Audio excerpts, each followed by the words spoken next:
22 mayda Avrupa Ligasının jemleyici oyunu geçirler. Finalda oynayanlar Germaniyanın Bayer Leverkusen bilen İtalya'nın Atalanta'sı. Bilermenler Bayer'in kubuğu almağına karşı yarar. Bu toporuşma üzümün en esası aslını vurdu. Ol liderlikte utulman gelen oyunlar bilen rekord koydu. Kadir yengişsiz oyunun sani 51'e yetti. Bu üstünlük hayran kalır ya. Ne için? Sebebi Bayer Grand Topor değil. 10 pulama az. Yüzümünde oynayan yıldızlarıma yok. Yöne sonra da Ol Bundesliga'da şampiyon olmayı başardı. Avrupa Ligasına da finala çıktı.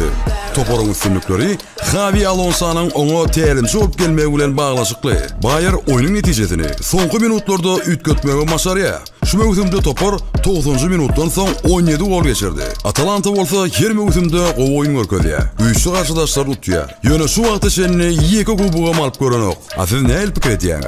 Avrupa Ligasının şampiyonu kim olur?